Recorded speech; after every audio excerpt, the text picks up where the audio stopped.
Awesome. So I believe we are now live. Yep, everybody has consented to being on the stream, so everything is all good. Just for our viewers at home who might not know what today's debate is on, the motion, if I just grab it up, is this House prefers a world where education for children under the age of 10 is in a free school environment, i.e. where children decide freely what activities they participate in. We have Otago on the affirmative, and we have Kahurangi-Marlborough on the negating. If I just check that everybody's ready, perfect. Then without further ado, I would like to invite up the first speaker of the affirmative team to begin today's debate and to start the tournament.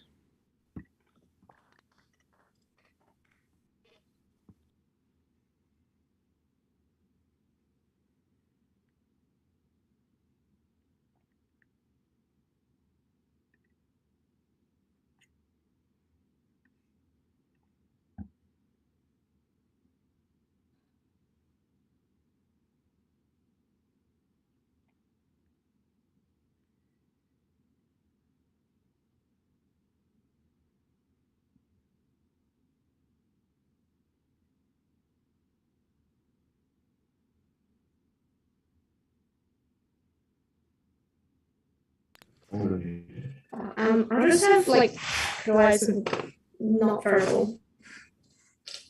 So whatever. Okay.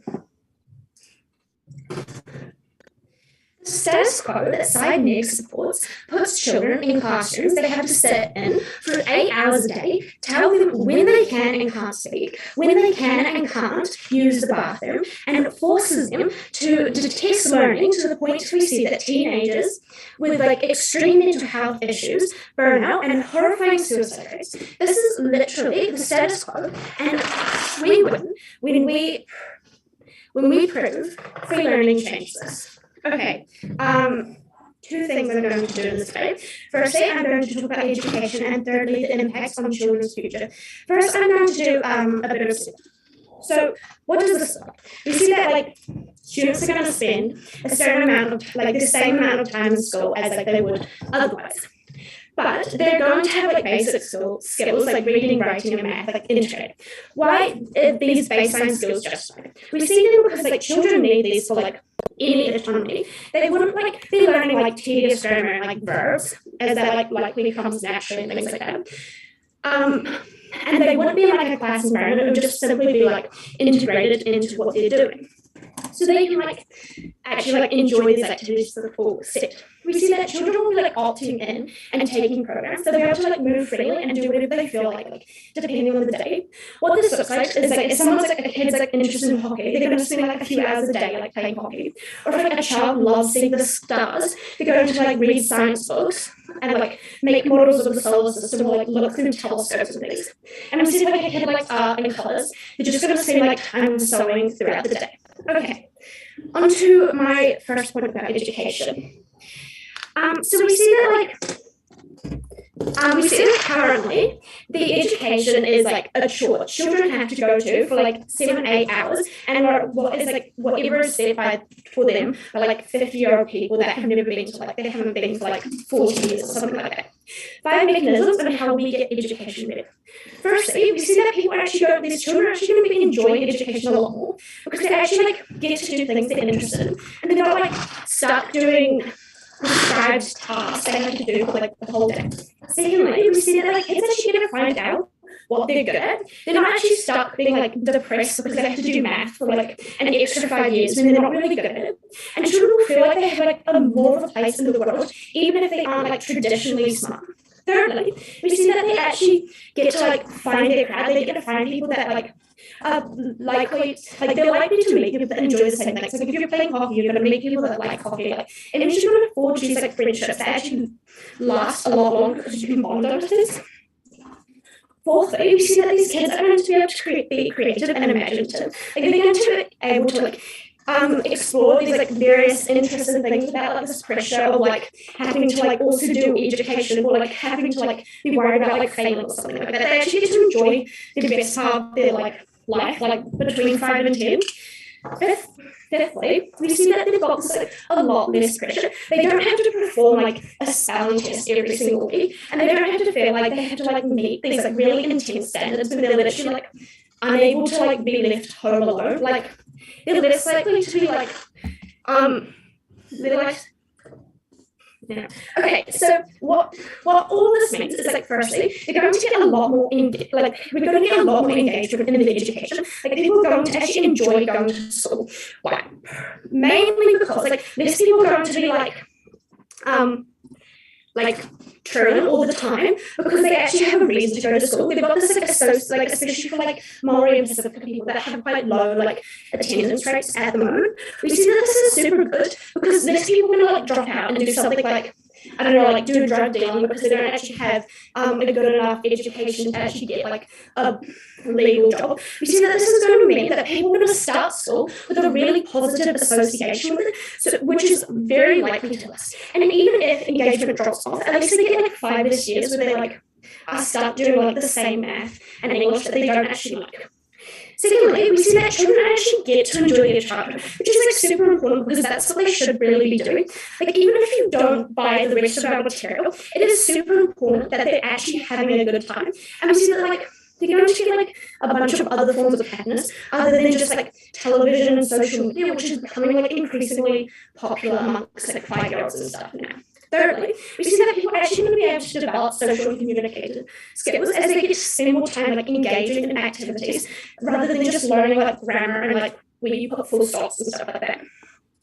Fourthly, we see that actually going to be like they're going to learn a lot more than like the comparative side. Like we're always going to get a better learning system than the negating side. As they're like actually learning things that they're engaged in, they're actually interested in, meaning they're more likely to retain this.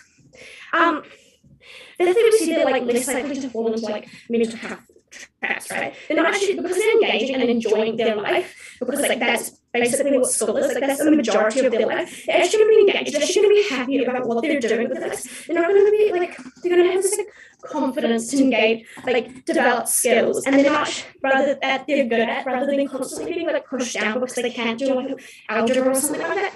Okay, on to my first I'll take up your wife if you have one. Yes.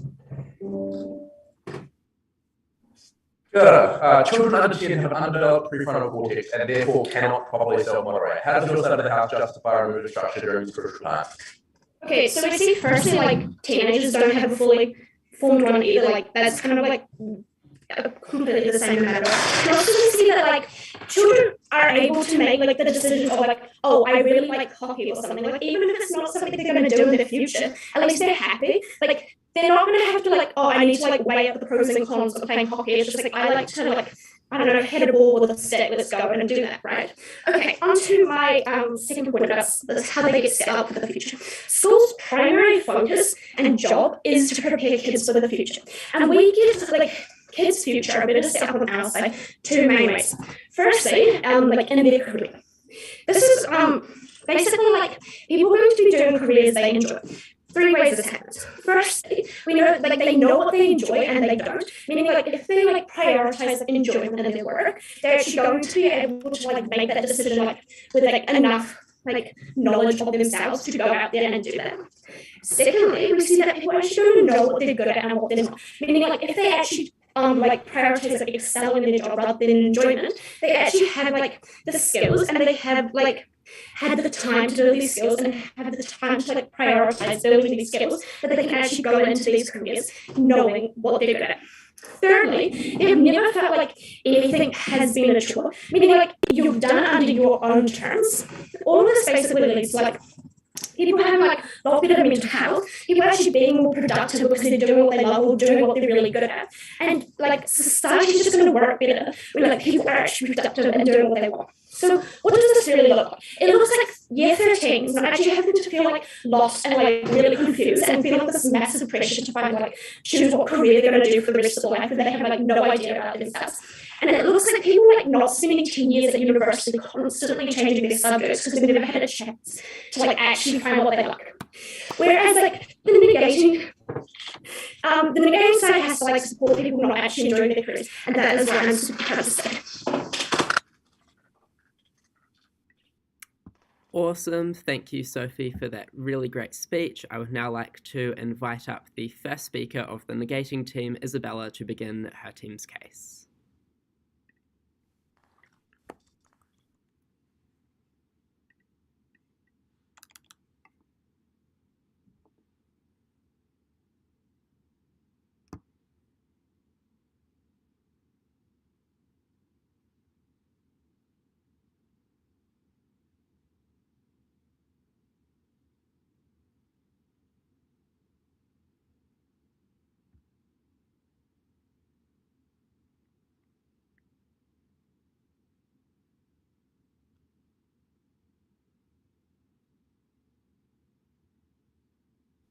I'll just take POIs verbally. The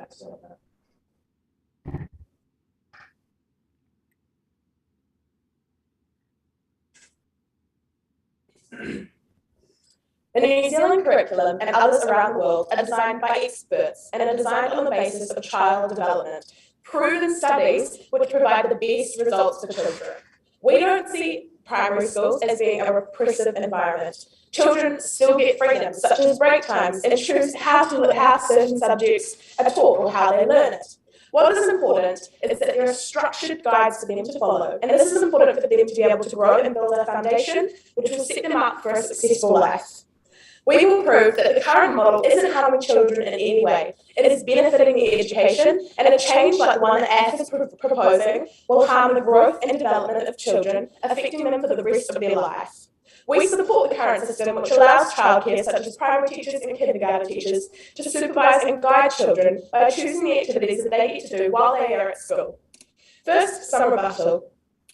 The first speaker on AF said that students will have the baseline skills under their model. So firstly, they started by supporting the status quo. AF needs to take a more aggressive needs to have a more aggressive model if they actually want to fulfill the burden of this moot. Secondly, they talked about how education is a chore. People will enjoy school when they can choose what they want to do. On our side of the house, we see that children are still able to do this within the structure of learning provided by teachers and schools at primary school. Students are told what they will learn, but they do have choice as to how they learn it. AF also said that students will be less engaged and start to hate school, saying that Māori in Pacifica will drop out and do drugs. I'm sorry, but what? This is a terrible characterisation which was not proven at all. Another characterisation they failed to prove is saying that students are able to choose what they want to do with the rest of their life when they're 10. I'm sorry, I don't know what I want to do with the rest of my life. And this is not a characterisation which adds to their case. They also said that students have to learn subjects that they don't want to, such as 5 years maths. All literacy and numeracy, at least up to the age of 10, if not more, is important. You do not learn algebra at primary.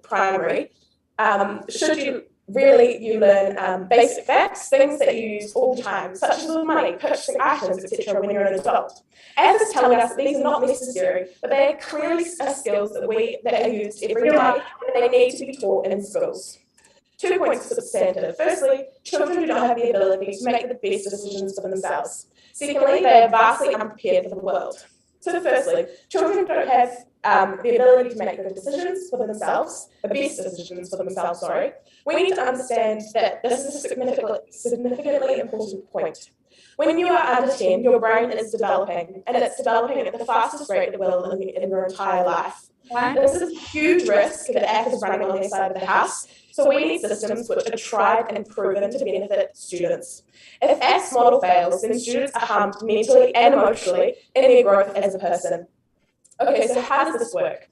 Firstly, children's choices are influenced by the things around them. So their choice isn't a free choice, it's likely to be influenced by media, their parents, older influences in their life, or childhood trauma. So likely they will be making choices which are influenced by their background.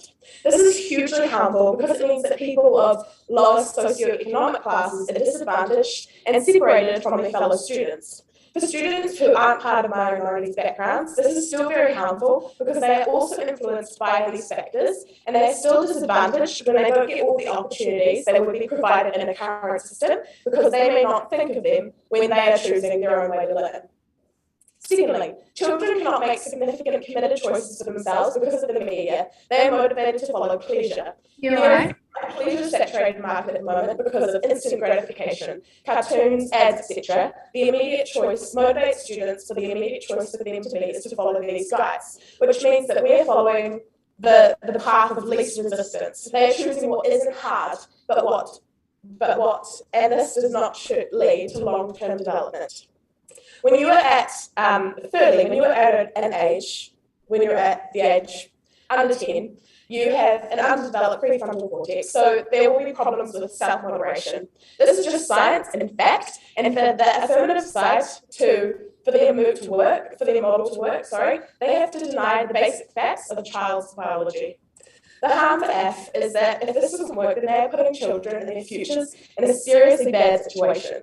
You have to weigh in that they are taking a massive risk, and frankly, it will not work, and we will end up with a bunch of emotionally and mentally stunted children.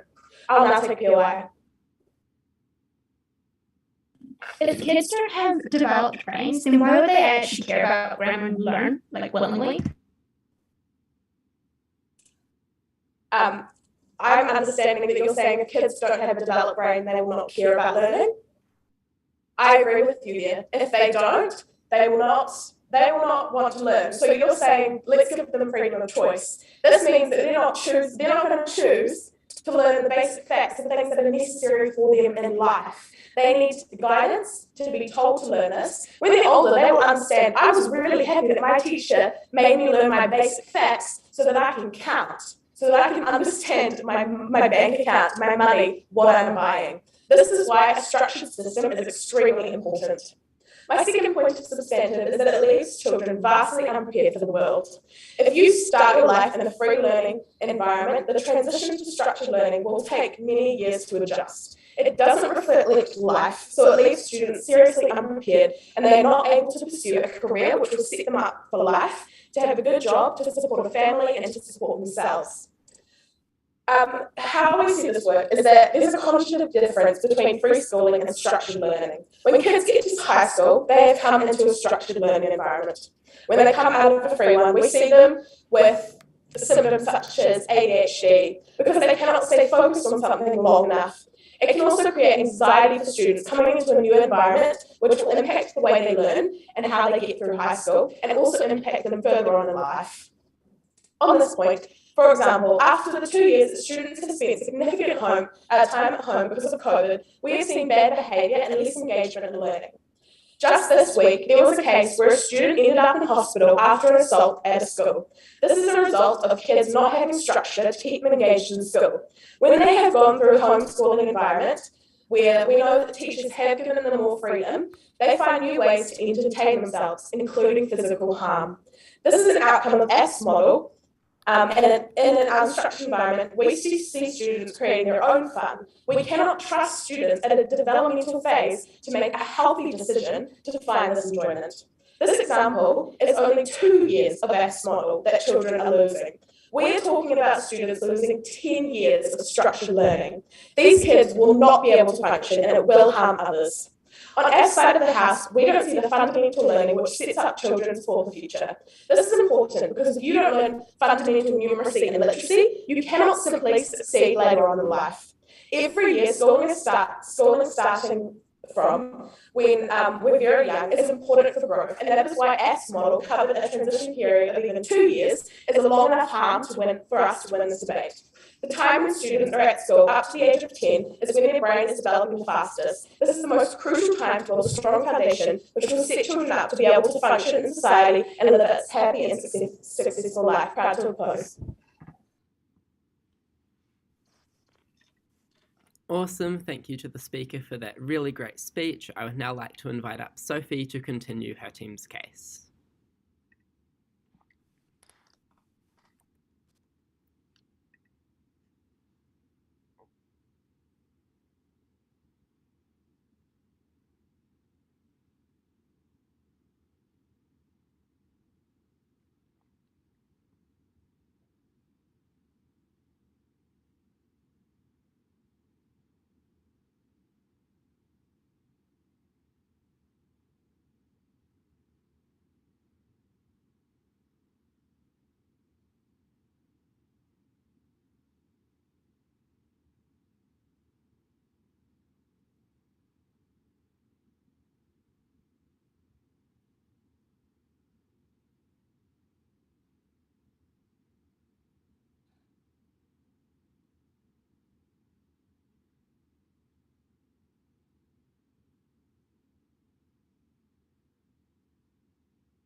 Can I grab POAs either in chat or like wave? But I'll probably ask one anyway.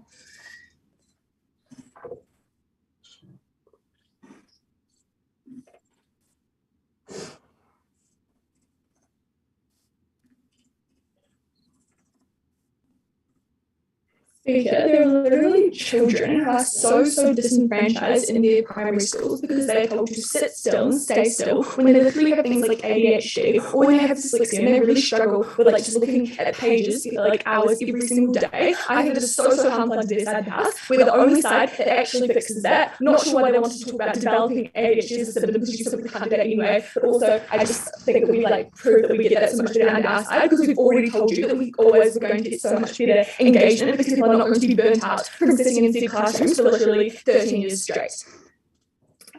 4 things I'm going to do in today's speech. First, I'm just going to clarify what we both stand for. Secondly, on critical thinking. Thirdly, like, do kids get enough education? Fourthly, who better educates, integrates, and then finally, that's 5 things. A little bit how we exclusively create a positive environment for children with disabilities.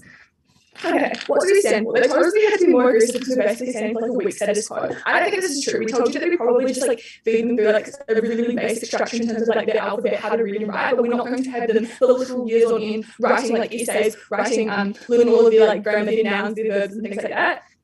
Because that's just really mundane, that's really boring. We tell you probably pick it up anyway, and if you don't, you can pick it up at age 10. We tell you that we're literally having children being able to opt into the environments they learn, and this looks like them being able to go and like take days out of school, go fishing and things like that. That's not the status quo at all. But they also tell us under their side that they probably get most of this anyway under the status quo anyway. I don't think that's true actually, because they told you that you're still allowed to take breaks. Yeah, like a little factory worker who like literally works for hours on end and then you're finally allowed to take a break because that's just what you ask them to like slave to the system because that's what we train you to be. I think that's really harmful because you're literally sitting in a box classroom, you're not even allowed to go to the bathroom, you're asked to speak. That is not freedom, that is not kids doing what they enjoy because they told you so clearly that kids are always going to do and engage with what they want to do because that's what they enjoy, and I think that they completely lose that under the status quo. Okay, in terms of critical thinking. First, I would just like start to this point by just saying I don't even think it's particularly important, right? Because the comparison we're giving you is that like it doesn't actually matter what kids are choosing so far as they are engaging. That was always going to be the most important thing because you're always able to like go and fix that when you turn into age of 10 anyway. But a few things here. Firstly, that children are always going to like go for what the things around them and what they've grown up with. Firstly, I don't actually think that's a bad thing at all. They weren't actually able to like give you an example of what they would be opting into that's so bad. But I actually think it's probably a really good thing, right? We are able to pursue the things that like your family enjoy, and because that way they're able to like help you and things like that.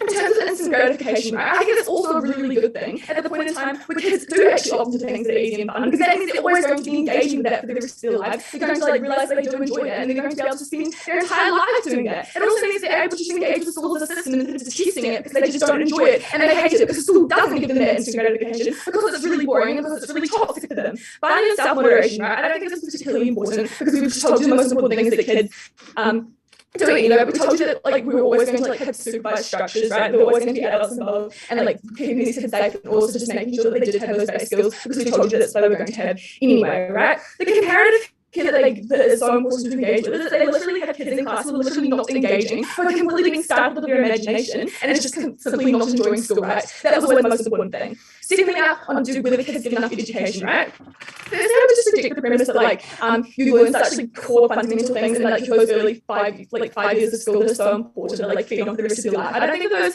like differences are so as significant as you think.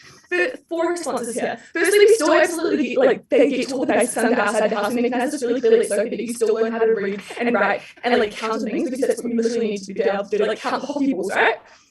Secondly, kids are actually really likely to opt into things like this because it's probably actually is quite frustrating if you're like trying to maneuver the world when you don't know how to count and you just feel really left out from like your like parents reading their books. And I think kids are just naturally really inquisitive and want to always learn more, and they're always going to be opting into that sort of thing. I think that probably still happens anyway. Thirdly, I think you just pick things up environment, right? Because just like learn how to speak English without actually like sitting down and studying English, you still pick up those things from the people around you who like had gone and learned that when they were a little bit older. But finally, even as far as you really are like that disadvantaged until the age of 10, you're still going to be going to school at age 10. Maybe you just like make school a little bit like you just have like really structured, like really good education system when these children learn 10. What does this prove? I think it proves that clearly you are getting a significant amount of education under our side of the house. But look, why is it actually better under our side? Three things. Firstly, in terms of passion, right? Because now you're really passionate about your areas, and that means you're going to be able to like build on those skills, and you're going to be far better in the future because now you just have those extra years to develop those skills and be really, really good at that. We probably get things like more prodigies on our side of the house. Secondly, in terms of engagement, right? Because now you're going to be wanting to go to school because you really enjoy it, because you see that like you're and because you're like learning things, and you're so like passionate, and you're like, you know, you're enjoying it, you're not seeing it as a chore, like we do under the status quo. Therefore, you do get better education in the long term because you like are constantly like feeding into the idea that school is a really positive thing for you. Thirdly, in terms of long term, right, you're not going to get burnt out by the age of 13, which is incredibly harmful.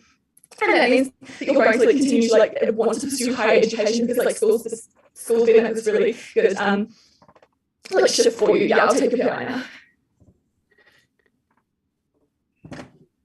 How do you address the fact that your model will create an individualistic society where people don't respond to authority? I don't think it's like that at all, right? Because I'm just going to talk about integration in a second, right? But I actually don't think that's necessarily a good thing either under your side at the point in time when people are just like slaves to some sort of system, right? I think that at our side we have far better social skills anyway because you'll like physically prove that you are like now not competing with like your friends who you probably just learn more when you like get to enjoy your time with them. Okay, who integrates? Firstly, I would say that like it's not as big of a leap as they like to make out, right? In terms of jumping from like our status, our like what primary school would look like under our side to like when you turn to 10, when you reach the age of 10, because you'll probably have still been going to school the entire time, right? You've like still like clocked in at 8 o'clock and left at 3, and you still had like your lunch breaks, right? I don't think that's a significant difference, nor did I think it was particularly problematic if you had to like now learn those systems. But secondly, I would say you always still have the support that exists anyway in terms of family, right? Who are able to like talk you through what your first day at school looks like, or like your first day at your new job. Or and the fact that every single other 10-year-old in the exact same boat as you, so you are like literally starting school at the same time. But I would also just say there's like staff who are there to like help you guide through like support systems who are going to keep an eye on you to check you're doing okay, right? I think that just completely mitigates the fact that we would ever have bad integration under our side. But here's why that's not even necessarily a bad thing, right? Even if it was a really big leap, right? I say it's probably a really good thing because now you're in a completely fresh and different environment. Because I think it's really harmful to be in the same like rooms and classrooms and structures every single day for 13 years, and that's why you get to like year 12 and year 13 under the status quo, and you have terrible mental health, and you have anxiety, and you're so burnt out, and you no longer care about your exams, you don't want to go into higher education, you have no idea what you're going to do. I think that's a really positive thing within it as a point of difference. I think on our material though, we always have better integration in terms of like long-term societal impact, because we always had people going into careers that they loved, that they were so passionate about, and that they were able to be really good at. Not here, they didn't even respond to this point, so it's probably debate winning already, because people are now like really productive and enjoying the society. Right. How do we exclusively create a positive environment for children with disabilities? I think the context here is that students with learning and social disabilities are so constantly falling through the cracks under the status quo, right?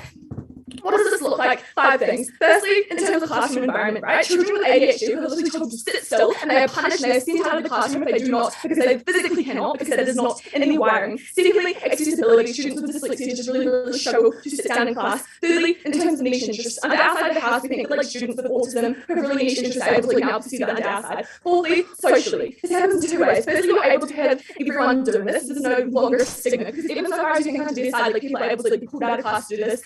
We think that's really, really harmful, because it isolates and ostracizes neurodivergent children, and I think under our side we're able to have children finding a group with similar interests that they're able to grow and value from.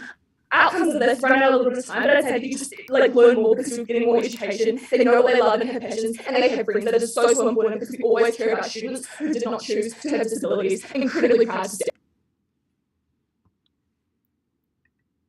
Awesome. Thank you, Sophie, for that excellent speech. And I'd now like to invite up Will to continue the neg team case.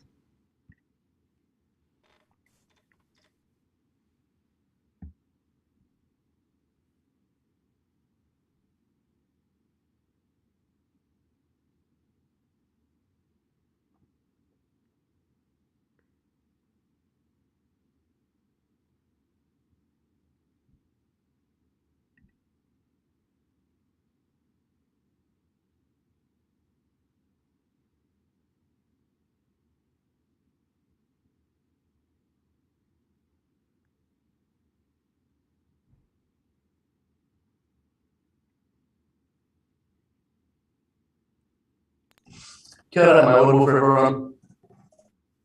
Sweet as, I'll just take POIs in the chat, but I'll actually let you know when I run POI, so it won't be a problem. All right, On our side of the house, we think that it's indefensible to remove structure and authority from a child's life at a time where they actually need it the most. AF is taking a massive risk on their side of the house, a massive risk that cannot be justified by, even in their best case, potentially costing 10 years of a child's education. We cannot and do not support this massive transgression against the child's rights proud to oppose. But what I'm going to get to is the fact that, like, from the start, from when AF first got up there and described a world that was virtually identical to the current world of primary schools in pretty much every single institution, in every single Western country in the world, they basically lost the debate because they actually don't differ from the status quo in any meaningful way, right? They don't gain any unique benefits that aren't already present in today's world. All right. Let's go over the two kind of key points that we've got today. But first of all, I'll start by talking a little bit about their model, right? So firstly, let's talk about these individual subject rotations. Like, first of all, again, this is something that we can theoretically support on our side of the house too. But like, let's talk about why it can be problematic. First of all, like, it takes up a lot of valuable time when some of these things actually don't have the scientific basis behind them to be backed. They don't have the scientific basis to be like looked at and examined by professionals to see if there's actually benefit to their learning. But secondly, like, AF takes a really ambitious characterization here when they say that these students are going to look for things like hockey and stargazing, right, as the priorities. We think that in a world where kids are constantly saturated with information and pleasure, they're likely not to choose hockey and stargazing as their opportunities. They're likely to say, okay, today I want to play PlayStation, and tomorrow I want to play PlayStation, and then the day after that I want to go to Domino's, and then I want to go get Maccas, and then I want to play PlayStation again, right? These kids are constantly seeking after instant gratification because that's what today's media curriculum raises them on. So there's no reason that they're actually likely to choose things that are good for themselves. That's analysis that was brought through from Isabel and very basically responded to, but not in a way that was deep enough to actually cut through the analysis there, right? Then they tell us that actually in their model they're going to remove the fundamentals basic grammar from they're going to talk about only how to spell the alphabet and stuff, and then kind of figure everything else out from there. We tell you that the parts that they're removing are actually the most crucial parts of their education, right? When you're talking about things like being able to analyze text and actually understand the meaning behind something, that's what's actually important when you're understanding English as a subject. That's what's actually important when you're understanding these kinds of mathematics, right? When you take away those basic components, they say it's not important that kids aren't learning algebra. Obviously, kids aren't learning advanced math on either side of the house here. What they're learning on our side is a scientific curriculum and developed properly for their best interests. Right, then on development, what they tell you is the kids are just likely to develop self-regulation. First of all, neurologically this doesn't make sense, right? Kids just actually can't, their brains can't develop that fast, they can't actually progress that fast in the world, so that's not going to happen. But secondly, what Isabella told you, right? It's when they have a market that's saturated with pleasure, they're likely to there's an overwhelming presence in their lives from media, from sugary drinks, everything for them to not regulate themselves, right? We believe that actually if schooling, only what they propose is effectively an hour a day of schooling, is not going to actually give you the ability to sit there fast. All right. I want to talk about kind of what the key thrust of the argument here was around how children are forced to sit in classrooms, right? Because this is the main harm they demonstrate. Look, we think this is a pretty unfair characterization of the real world. We've already talked to you about how modern primary schools don't actually enforce these strict standards. We don't have to defend that on our side of the house. But here's why structure in a classroom, to the extent they actually don't like, is actually good, right? Here's why having set toilet breaks, having set lunch breaks is actually good. Children need to be taught and they need to understand. They can't just figure it out themselves. They're actually placing others, when you're going for a sleep break and you're not following your individual needs immediately, you are placing the group and the collective and others over your own immediate self-gratification. We think that's an incredibly good thing to have, right? They tell us instant gratification is actually just good and something that you should pursue in life. We think this is superly a very problematic characterization to follow through on because it's just something that it means that they don't get any of the hard work they get, they don't get any kind of work ethic. Obviously, this is something bad we don't support. On consent, right? They tell us kids aren't going to want to participate in society, and they're not going to want to have any kind of valuable interaction with the world, right? We tell you actually plenty of children, including most neurodivergent children, most children from backgrounds with mental illness and all that sort of stuff, they actually kind of crave authority and they need structure because they have that structure and everything with parents at home, right? When you put these kids who have had at least their first 4 years of schooling with a consistent structure at home, and you put them in somewhere where they have very little structure whatsoever, because they're being forced to choose every day, they actually feel like they feel alienated, they don't commit as much, and they don't actually like join in as much, right? That's something that's massive harm on this side of the house. But also, that this only really works for high achievers, right? Academically low functioning students don't have that same drive towards self-direction. Like they feel lost, confused, they feel and in this scenario, they're likely to choose the path of least resistance. It is harder to help and address these students on their side of the house because they don't have things like testing, which they so vehemently oppose, because like we can't identify which students perform low, right? Let's talk about testing, right? No burden on us at any point to defend any type of testing, obviously, right? Like, this isn't something that's inherent to the move, it's not something that's inherent to our argument. We will defend it anyways because it's quite important to their side of the house. Why is testing so important? We have to be able to identify areas of needs. We have to be able to identify where students are lacking. We have to be able to identify where scientifically they need the best help for development, right? We think that's super important on both sides of the house. All right. At the end of this point, where we show you the development is like pretty crucial overall. And like on our side of the house, we get better like neurological development. We get children who are just overall happier. They participate in classrooms more, and we're pretty proud to support that. I'll take POI now. No POI? Yes.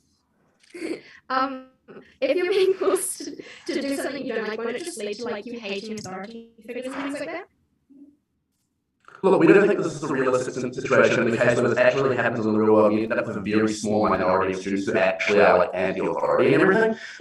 Actually, the analysis we've given to you here is that like students who are learning things and who are actually gaining a valuable asset, like you guys told us, that like students want to learn, right? They have a drive to learn in the first place, right? We believe that if they're given a direction and a place for that learning, then they're probably going to respect they're getting learning from a source that is valuable. Right?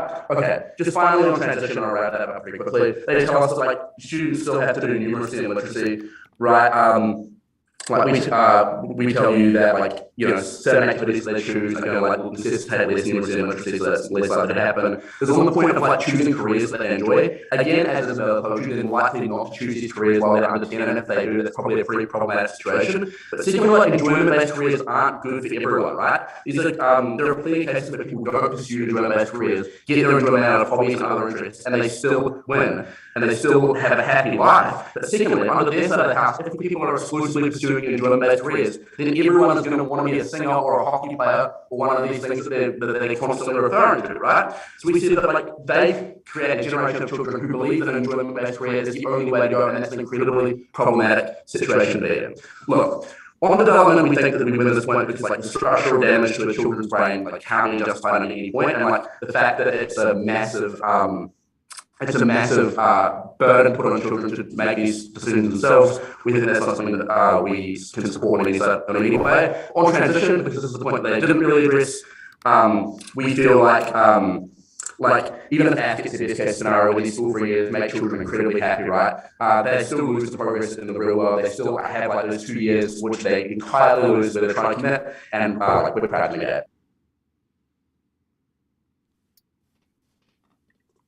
Awesome, thank you, Will, for that brilliant speech, and I'd now like to invite up Cam to conclude the substantive portion of the affirmative case.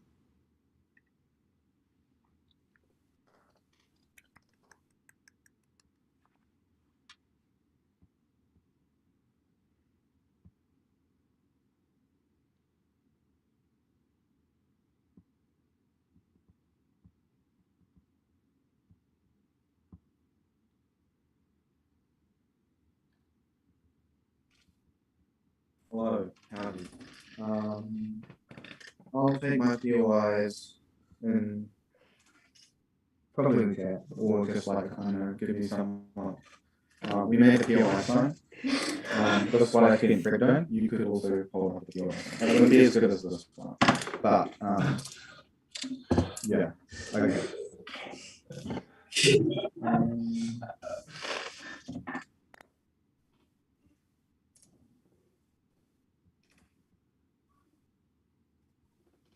The negating team lost today's debate when they fundamentally characterized school on our side of the house as just like literally just like what adults do, what students do, is like free society, and they just like can do literally whatever they like, right? Like So like I've got two classes here for this debate. Firstly on like engagement, and secondly just like generally more on learning. But firstly, I'd sort of like to like clear up like what are the differences in our cases, because it's sort of tried to like mitigate all of our stuff and like as an excuse not to respond to it by like saying that like our stuff is just like there's like oh yeah it's just like losing categorization. Like what we told you very clearly at first is like they're opting into programs, right? There still is structure. There's like structure to the program, even if it's like less structure because it's not as like because you still get to like pick and it's like not just like 1 hour of math, 1 hour of English or whatever. There's still like some level of structure. It's not just like they're not just going to be able to like sit on the PlayStation all day, right? Because schools just won't offer programs where you sit on the PlayStation all day or go to Domino's or something. We also think that there's like still like the same length of the school days, and we still have like these like reasonably structured programs of like free roaming that don't have like free roaming children, right? So like lots of the like really lots of their analysis sort of like falls out of the debate just at best because it was like taking it at like this really extreme case, right? Like we think that to like win this debate at third neg, they have to like contend with like a more serious case where we act what was our actual case, which is like there's like these like training programs and there's like these like things that these programs that they get to pick and engage in, right? Okay, with that in mind, onto the two classes. The first class, engagement, it sort of like quantifies like the level of like the actual learning that people get out. Two parts of this, but like the main thrust here was about like decision making, like people like won't be able to like accurately make a good decision because like their brain is still developing, right? Well, we don't actually think you need to have like a fully developed brain to know that you like to hit a ball or something. Like we don't think you need to have a fully developed brain to like look up at the sky and go like, oh wow, those are stars, those are cool, I wonder what they're like,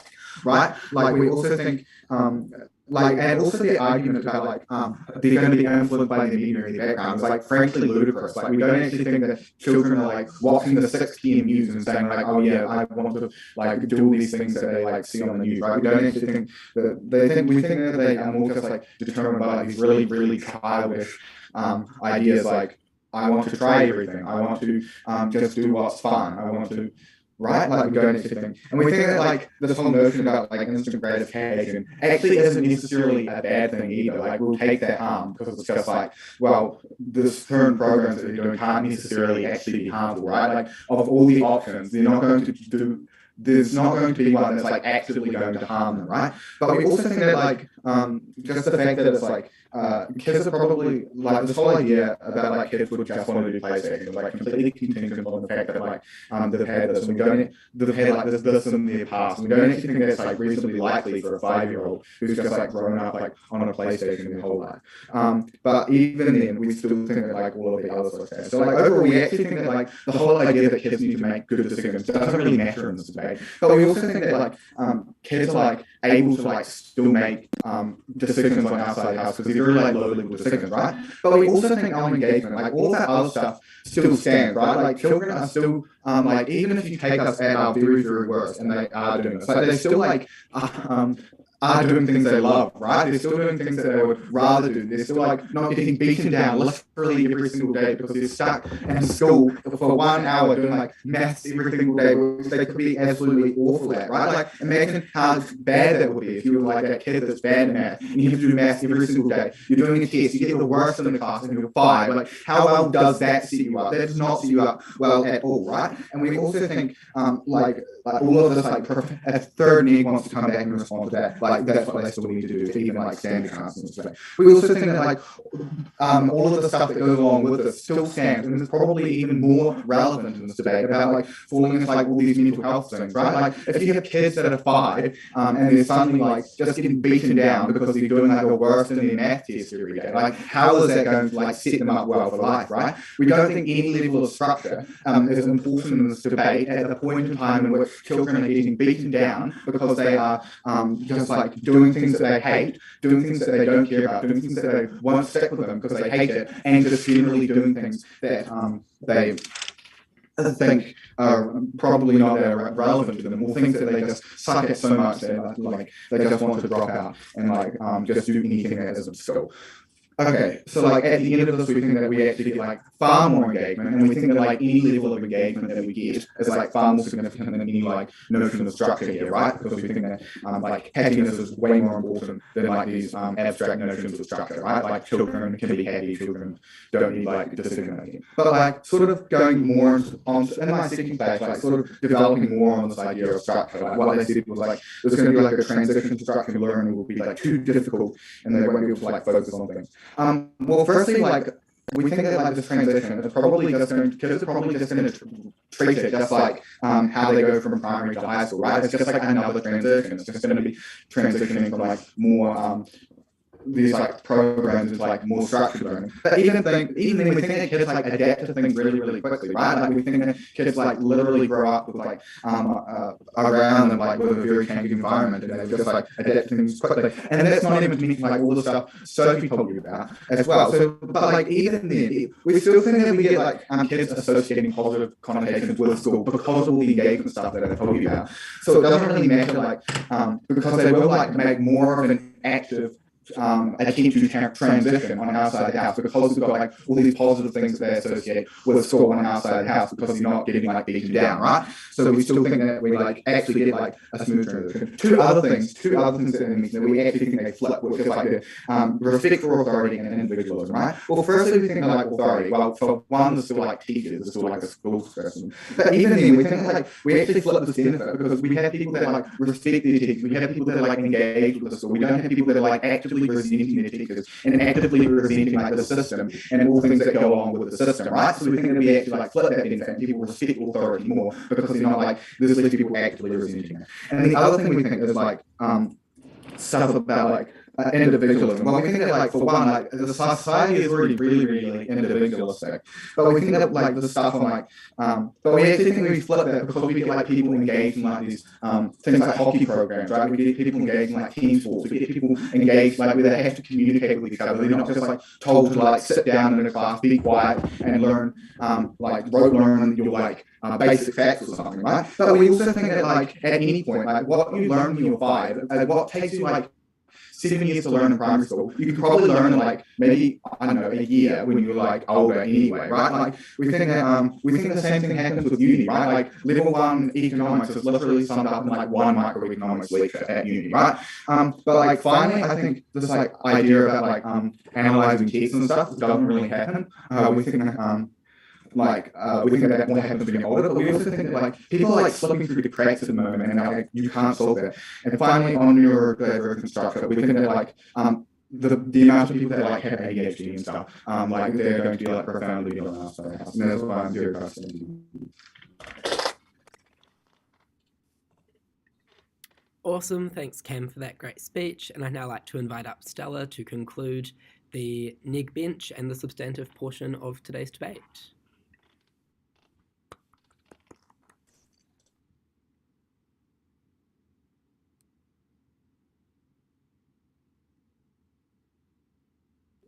All right, can you guys hear me all good? Awesome, okay, I'm just laying out my bit of paper and getting up the timer. I'll just be about 10 seconds.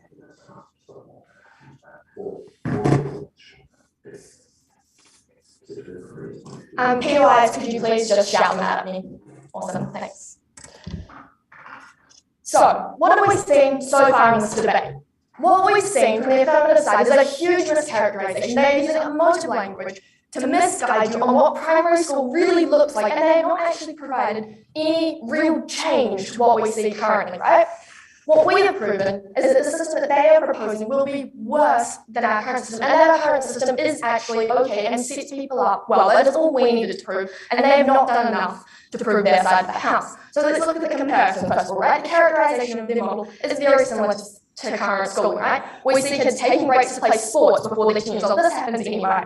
We see people having to do maths. They've told us that it's still going to be teacher guidance. Teachers are going to make them do these sort of things. They're still going to have to learn the basic skills. The difference is that on our side of the house, we would give them an authority figure that would actually set them up better for the outside world. On their side of the house, that is pretty much the only thing they're removing, and that is not a big enough difference to win a debate about free schooling. They have not proven their burden in this model. So let's talk about the kind of their main thing, right? Of course, kids should be able to have fun, right? On our side of the house, what we do is we set children up for a successful life within the realistic capabilities of our world currently, right? Our proposal, like, they rely on this world that is like a free world after you get out of school, and this is just not realistic, and it does not work in this debate. We tell you that school needs to reflect real life, because then students are able to understand how the world works. They're able to, get enjoyment in this actual world. They wouldn't be thrown into it, and they would actually be able to get enjoyment out of the world. And they would actually have this authority and that structure, which is actually really helpful. And if people won't be thrown in the deep end, and they won't develop mental disorders, it will honestly just be better overall. So moving to rebuttal, we've seen two main clashes here, right? We've seen the education, how it affects people when they're in school, and how it affects people out of school, their future, what this will look like once they're out of primary school, over 10 years old. So I'm going to start with education, because this is their main thrust. This is where they can win the debate, right? So they asked us, what the first people talk a lot about tests, right? Why do tests set people up for life? What we actually see is that the curriculum is designed so that teachers can make tests fun. You see people having competitions with maths competitions, where it doesn't actually matter how good you are. It's a competition to beat your personal best. The curriculum is evolving. We're not in this backwards stance where tests are a thing that punishes people if they get it wrong. We just don't see this anymore. This is a huge mischaracterization and just falls out of the debate. So then let's look at what they said, right? They've taught us from first that these basic skills be integrated into like what people do, and that they'll have fun, they'll be able to take breaks and all that. But what we actually see is that people need this work-life balance. This needs to be separate. This can only happen in our world. This cannot happen in theirs when they've got free school and when stuff that's integrated in. We need this balance, because this is what the world looks like. It means people can take breaks in the outside world, they won't be working overtime, and it honestly just has better outcomes overall, because people will learn this sort of thing. Our team has pushed instant gratification and how children will just do this and how it's not good, right? Their kind of response / their line is like how education is currently a chore, that people see it as a chore, but that they will enjoy it more if they do what they're interested in, right? First of all, on this main point, which I had like 5 minutes before, so I'm not going to recap them all. We see home life versus school life, right? If it's a more free schooling environment where kids get to choose, they can see school as an opportunity to rebel. Because if their home life is strict, which it is for many of these kids, not every kid has a super open home life, kids see it as an opportunity to rebel. They won't be able to follow the authority because they have no true authority figure. And this just won't work. Secondly, we tell you about participation of all students.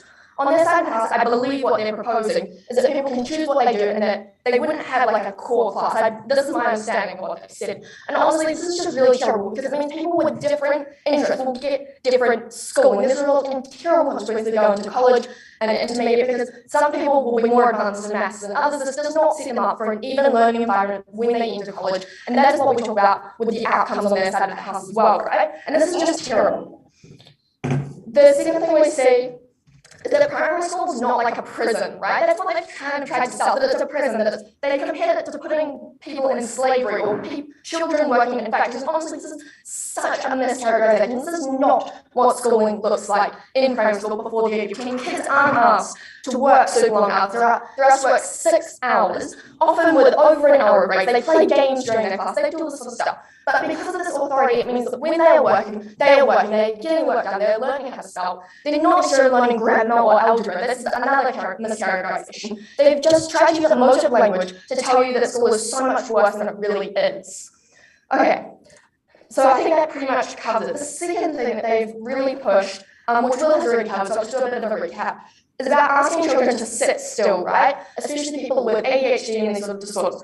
First of all, I tell you again, primary school is mischaracterized. This is not true. Secondly, what we're currently seeing, and this is evolving every day, is active learning within the classroom, right? We see specialist teachers, we see specialist classes, we see opportunities for these students to actually take a break out of class, to go and sit in a quiet room and do their own thing, thank you. And this is evolving, right? It's not like a prison anymore. They're relating it to a past schooling that just does not apply, and so this point falls out of the debate. I think that covers most of the education in schools, and I'll take POI now. Why does it matter if people have different abilities by the time they reach high school when everyone goes and specializes in completely different careers anyway? Why this matters is because in high school, right, you have to take core classes. We're not changing that. You have to take core classes from your number. This sets people back from the beginning. And no matter what your career is, you need basic life skills. You need to be able to multiply stuff, no matter what career you go into. You need to be able to add, subtract, write a formal essay, write a, what are they called? The things you get into jobs, that you need to be able to just write and read and do stuff correctly. You need a CV, that's what it's called. And you need these sort of things. And this is basic skills that you need regardless of your career. So moving into my second point about the future, this is where we win, and they have not addressed this heavily enough. What they've told us is that people won't be worried about uni or their careers because all of a sudden, because they're able to do things when they're 10, they know what they want to do and it'll make it so much less stressful. First of all, this just doesn't make sense. If you're playing hockey when you're 7 years old, you're not going to be a professional hockey player. We see this in the world. You can have hockey outside of school. It's not going to impact it. And honestly, this line of logic, it just doesn't make sense, right? People do stuff outside of classes as well, so it just doesn't work. People can still play hockey on our side of the house. This is not exclusive to their side, and so they cannot win on this point. The second thing they tell us is that people won't drop out. They especially talk about mobbing people and how this is just really terrible as soon as you turn 10, right? Actually, we see the opposite. What people will do is they will drop out when they're thrown in the deep end of college, when they're suddenly put in an environment where it's super structured, where they have to take certain classes, where they have to meet certain, you have to get a certain number of credits, you have to get a certain number of numeracy and literacy credits, regardless of your year. If you're not prepared for this, you're going to drop out. That is what will happen if their side of the house gets put into action. This is just a terrible thing. The second thing we tell you is that if they don't drop out, right, it will most likely lead to mental health problems, as Isabella has explained. They have not addressed this heavily enough, and that is why we will win on this point. People will not drop out on our side of the house because they're actually prepared. They will drop out on their side because they're thrown into the deep end. The last thing I'm going to touch on is integrating into school, right? They talk about people able to guide you through and it can't be in the same environment. Honestly, we just don't see this happening, right? There are undeveloped and weak support systems. We don't see people getting this huge guidance. You get 1 day of orientation and that is it. You get 1 day where parents tell you, yep, you go to new school, you'll be great, and then you come home and you're expected to love it no matter what. This just honestly does not happen in the real world, and that is why we win, because our side of the house is the side that promotes preparing people for the real world, and that is why we will win. Thank you.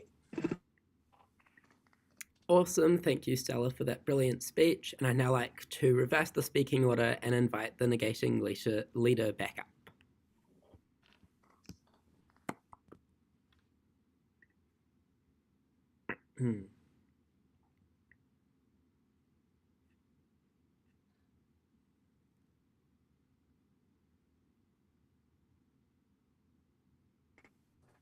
Our schooling system is not a repressive environment. It is an educational system designed using science and facts to benefit students for life. This is the type of system which we see today, and we see it working. We told you today that we will prove that the current model isn't harming children in any way. It is benefiting education, and a change like the one that AF has proposed will harm the growth and development for children, affecting them for the rest of their life. Firstly, we saw the affirmative team completely mischaracterise this debate. Right from the start, they mischaracterised the move. They didn't have an aggressive enough model to fulfil the goal that they needed to win. The mechanisms they provided, such as about students being able to choose what they learn, we see on both sides of the house anyway. Therefore, these are moot points which cause their case to lack substantively and boost up in winning this debate. Secondly, and most importantly, we see a huge class of transition. Who provides better outcomes for students? For the children, who better sets students up for the future? Under this, we need to consider what is the goal of school. The affirmative team told us that it is for the kids to enjoy school. Kids should be able to have fun. This is a short-term outcome, which we told you will create more harm because children cannot choose entertainment paths in life which are healthy or beneficial when they are at a developmental stage. This was brought out strongly in my first speech, and as our third speaker said, affirmative's proposal also relies on the world after school being free, as well as a system where they can have this enjoyment. On the negating side, we tell you that school needs to set children up for life. This provides long-term benefits, which are more important for a couple of key reasons that we mentioned. One, it allows children to succeed later in life, and two, it allows them to come out of school having had a more beneficial experience in terms of skills and engagement. Our side of the house sets children up for a successful life within the realistics of the world. We told you that school needs to reflect real life because then students are able to understand how the real world works, and then they're able to get enjoyment out of this world, rather than being told they have freedom and then being thrown into a world of authorities and structure which will simply harm people in the long run. We also told you that this provides enjoyment for that our side provides enjoyment for the children because they are able to learn in a safe environment, they are able to use the skills they learn in a job which will help them to succeed in life and enjoy more. This is only accomplished within a guided and structured school system. On our side of the house, we don't see the fundamental learning which sets children up for the future, even the basic things that every human needs. You simply cannot succeed in a system which doesn't provide students what they need. AF presents us with a case which will risk the most important developmental phase in a person's life, and we tell you that this is way too big of a risk to take, which is why we must continue with the current popular school system to see students grow and develop.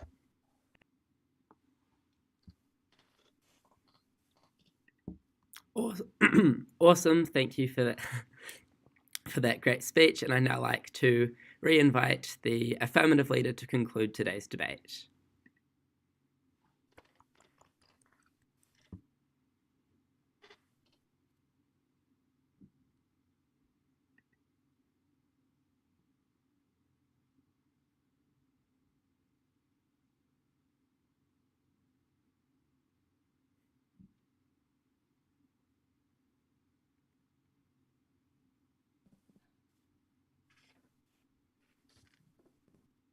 Look, on their side, a student who struggles with a core subject but loves sewing, loves fashion, and loves art are going to have destroyed confidence because they've been told that they're dumb for not understanding the core subjects from this very young age when you are so vulnerable and susceptible to other people's opinions of you. You're forced to sit in a classroom where you cannot engage because you simply don't understand the content because you don't care about it. And at worst, you might never even discover your passion in the first place because on our side, we're like allowing every single student to have the opportunity to try anything. On our side, they're able to explore their passion every single day, engage with the school and stay with it and take like art and textiles in high school, and you're able to do a career that you love in the future. Because on our side of the house, we do not judge fish by their abilities to climb trees. 3 questions to ask yourself in today's debate. Firstly, who better impact children in the short term? Secondly, like that in the middle and high school.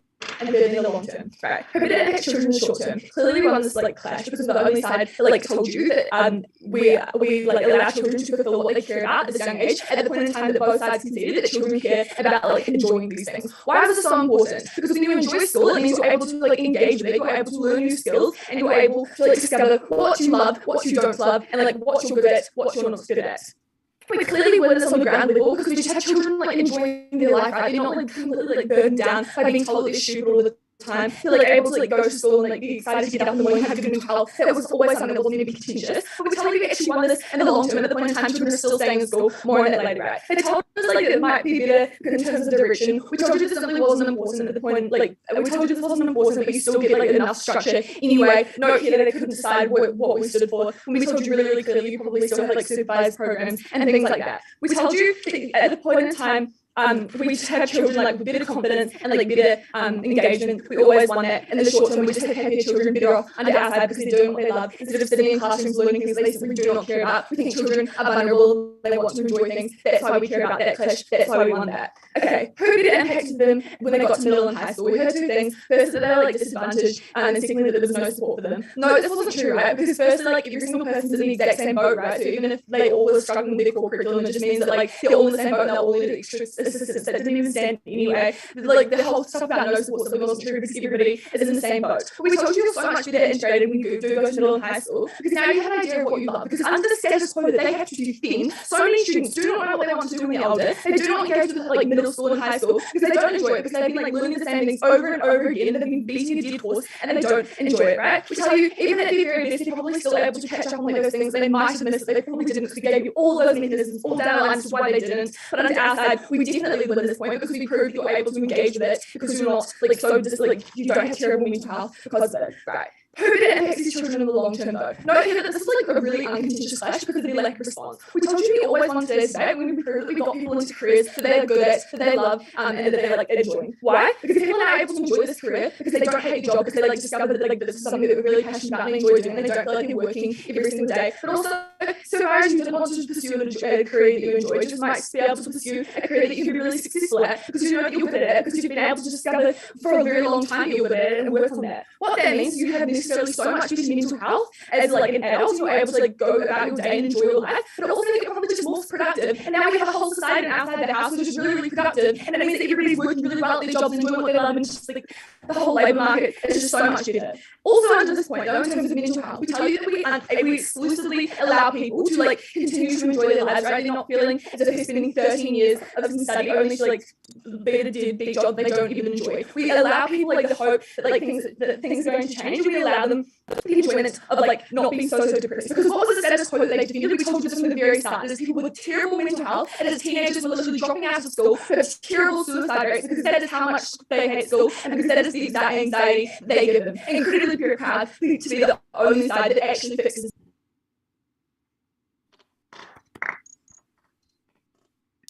Awesome. Thank you, Sophie, for that great speech. And thank you to everybody